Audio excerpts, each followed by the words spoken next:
আসসালামু আলাইকুম। আজকের বাংলা নিউজে সবাইকে জানাচ্ছি স্বাগতম। শুরুতে জানাচ্ছি বিশ্ব আলোচিত খবরের সংবাদ শিরোনাম। আজকের বাংলা নিউজের সাথেই থাকুন। পশ্চিম তীরে 4000-এর বেশি নতুন আবাসন নির্মাণের অনুমোদন দিয়েছে ইসরায়েল। কট্টর ডানপন্থী অর্থমন্ত্রী বেজালেল স্মোট্রিচ এই সিদ্ধান্ত ঘোষণা করেন। সন্দেহ নিয়ে 6 বছরের মধ্যে প্রথমবারের মতো দেখা করতে যাচ্ছেন মার্কিন প্রেসিডেন্ট ডোনাল্ড ট্রাম্প এবং রাশিয়ার প্রেসিডেন্ট ভ্লাদিমির পুতিন। ভারতের প্রধানমন্ত্রী নরেন্দ্র মোদী পাকিস্তানকে উদ্দেশ্য করে সতর্ক বার্তা দিয়েছেন, কোনোভাবেই পারমাণবিক ব্ল্যাকমেইল সহ্য করবে না ভারত।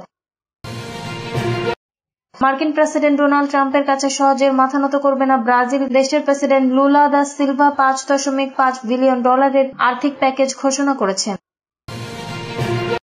পাকিস্তানে ভারী মৌসুমী বৃষ্টিপাত, ভূমিধস সহ ও আকস্মিক বন্যায় কমপক্ষে 30 জনের মৃত্যু হয়েছে। বিচার ও সংস্কার ছাড়া নির্বাচন হলে পুরনো সমস্যা ফিরবে, সিএনএ টিভিকে প্রধান উপদেষ্টা অধ্যাপক মোহাম্মদ ইউনূস। এতক্ষণ শুনছিলেন বিশ্ব আলোচিত খবরের সংবাদ শিরোনাম, এবার বিস্তারিত।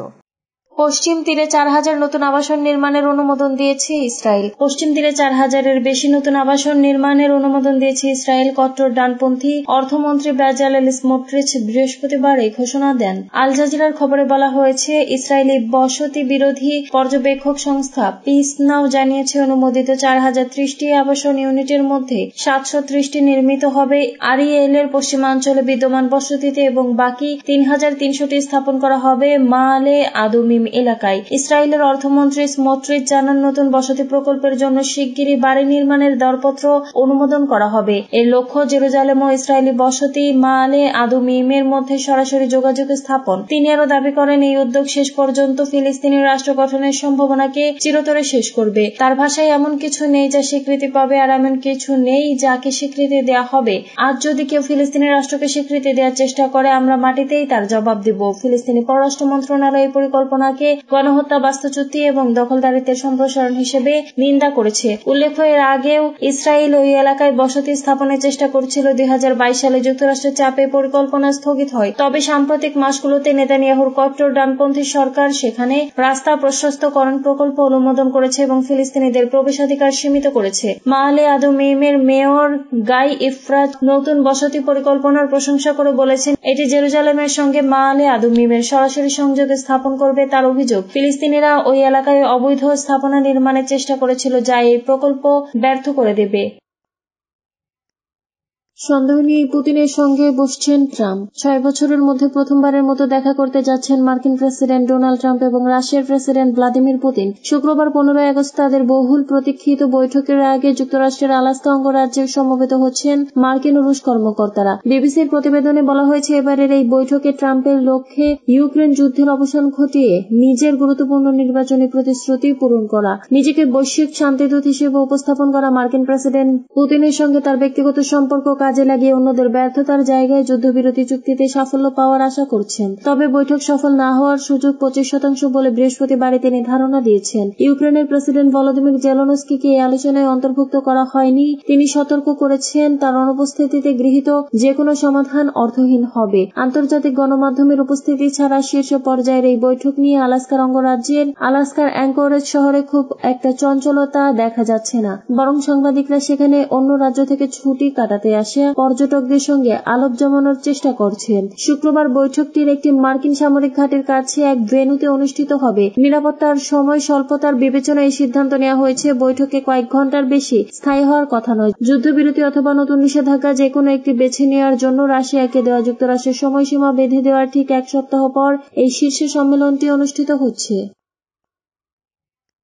পারমাণবিক ব্ল্যাকমেইল মেনে নেবে না ভারত, মোদি। ভারতের প্রধানমন্ত্রী নরেন্দ্র মোদি পাকিস্তানকে উদ্দেশ্য করে সতর্ক বার্তা দিয়ে বলেছেন, কোনোভাবেই পারমাণবিক ব্ল্যাকমেইল সহ্য করবে না ভারত। স্বাধীনতা দিবসের ভাষণে তিনি প্রতিবেশী দেশের প্রতি কড়া অবস্থান জানান। শুক্রবার 15 আগস্ট সকালে 79তম স্বাধীনতা দিবস উপলক্ষে জাতির উদ্দেশ্যে দেওয়া ভাষণে মোদি বলেন, ভারতের পানি শত্রুর জমি সেচের কাজে ব্যবহার হয়েছে, অথচ আমার ভূমি শুকনো থেকেছে। এখন ভারত ও ভারতীয় কৃষক তাদের প্রাপ্য পানির অধিকার ফিরে পাবে। তিনি স্পষ্ট করে জানান, কৃষক ও দেশের স্বার্থে ভারত তার সিন্ধু পানি চুক্তিতে সম্মত নয়। অন্যদিকে পাকিস্তান ৭৮তম স্বাধীনতা দিবসের প্রাক্কালে সেনানিবাসের জন্য রকেট ফোর্স কমান্ড গঠনের ঘোষণা দিয়েছে। বৃহস্পতিবার ১৪ আগস্ট ইসলামাবাদে আয়োজিত উদযাপন অনুষ্ঠানের আগ মুহূর্তে এই ঘোষণা দেন প্রধানমন্ত্রী শাহবাজ শরীফ। তিনি জানান, আধুনিক প্রযুক্তি সম্পন্ন এই বাহিনী শত্রুকে সব দিক থেকে আঘাত হানতে সক্ষম হবে। শাহবাজ বলেন, ঐক্য, ঈমান ও শৃঙ্খলার দর্শনই পাকিস্তানকে একত্রিত করেছে, আর সেই চেতনা আজও জাতির ভিত্তি। তিনি রাজনৈতিক দল সহ সংশ্লিষ্ট সব পক্ষকে চার্টার অব স্ট্যাবিলিটিতে যোগ দেওয়ার আহ্বান জানান। মার্কিন শুল্কের চাপ সামলাতে ব্রাজিলে বিশাল প্যাকেজ ঘোষণা। মার্কিন প্রেসিডেন্ট ডোনাল্ড ট্রাম্পের কাছে সহজে মাথা নত করছে না ব্রাজিল। দেশটির president Lula da Silva $৫.৫ billion আর্থিক প্যাকেজের ঘোষণা করেন। জার্মান সংবাদ মাধ্যম ডয়চে ভেলের প্রতিবেদনে বলা হয়েছে, বর্তমানে ব্রাজিলের উপর মার্কিনের শুল্কের বিপুল চাপ তৈরি হয়েছে। এই পরিস্থিতি সামলানোর জন্য নতুন প্যাকেজ ঘোষণা করেছেন লুলা। তবে দেশটির পক্ষ থেকে একই সঙ্গে জানিয়ে দেওয়া হয়েছে, যুক্তরাষ্ট্রের সঙ্গে শুল্ক নিয়ে পরবর্তী আলোচনাও জারি থাকবে। যুক্তরাষ্ট্র যাতে তাদের উপর শুল্কের চাপ কমায় তা নিয়ে আলোচনা চলবে। যুক্তরাষ্ট্র ব্রাজিলের উপর ৫০% শুল্কের বোঝা চাপিয়েছে। এই পরিস্থিতিতে রপ্তানিকারীদের অক্সিজেন দিতে এই আর্থিক প্যাকেজ ঘোষণা করলেন লুলা। ব্রাজিল সরকার জানিয়েছেন, রপ্তানিকারকরা চাইলে ২০ বিলিয়ন ব্রাজিলীয় অর্থঋণ দিতে পারবেন। তবে এর ফলে আর্থিক সমস্যার অনেকটাই সুরাহা হবে বলে মনে করছেন লুলা। এর আগে শুল্কারোপের জেরে মার্কিন প্রেসিডেন্ট ডোনাল্ড ট্রাম্পের সঙ্গে সরাসরি আলোচনায় বসার কোনো সম্ভাবনা দেখছেন না বলে জানান লুলা দা সিলভা। তিনি বলেছিলেন, এটা তার জন্য অপমানজনক হতে পারে।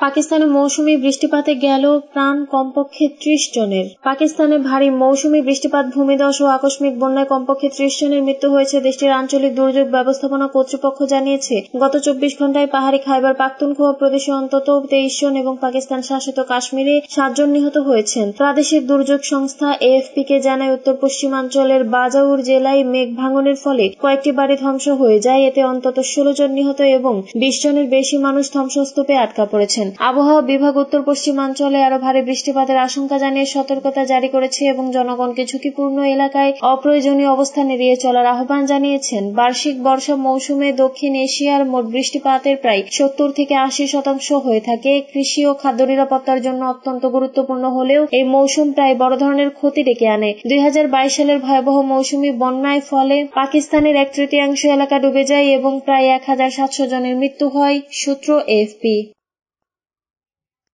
বিচার ও সংস্কার ছাড়া নির্বাচন হলে পুরনো সমস্যা ফিরবে। প্রধান উপদেষ্টা অধ্যাপক মোহাম্মদ ইউনূস বলেছেন, গণ-অভ্যুত্থানে হত্যাকাণ্ডের বিচার ও সংস্কার ছাড়া নির্বাচন হলে বাংলাদেশে আবার পুরনো সমস্যাগুলো ফিরে আসবে। গত বুধবার মালয়েশিয়ার কুয়ালালামপুরে সিঙ্গাপুর ভিত্তিক চ্যানেল নিউজ এশিয়া টেলিভিশনকে দেওয়া এক সাক্ষাৎকারে এই কথা বলেছেন তিনি। সাক্ষাৎকারে বাংলাদেশে একটি গ্রহণযোগ্য, পরিষ্কার, উৎসবমুখ নির্বাচনের আয়োজনের কথা বলেছেন প্রধান উপদেষ্টা। সরকারের দায়িত্ব থেকে নেয়ার পর যেসব লক্ষ্য নির্ধারণ করেছিল সেগুলো অর্জনের কাছাকাছি পৌঁছেছেন বলে জানিয়েছেন তিনি। নির্বাচনের পরে সরকারের থাকার কোনো পরিকল্পনা নেই বলেও জানিয়েছেন অধ্যাপক মোহাম্মদ ইউনূস। সিএনএন বলেছে, আপনি অন্তর্বর্তী সরকারের প্রধান উপদেষ্টা হিসেবে শপথ নেওয়ার পর ১ বছর ৫ দিন পার হয়েছে। এই সময় আপনার সামনে অন্তত ৪টি নির্দিষ্ট লক্ষ্য ছিল, সেগুলো পূরণ করতে পেরেছেন। অধ্যাপক ইউনূস বলেন, আমরা এগিয়ে যাচ্ছি। এটি এখনো সম্পূর্ণরূপে শেষ হওয়ার নয়, কিন্তু এটাকে সমাপ্তির দিকে নিয়ে যাচ্ছি। আমরা নিজেরা যে লক্ষ্যগুলো নির্ধারণ করেছিলাম সেগুলো আমরা অর্জনের কাছাকাছি পৌঁছাচ্ছি।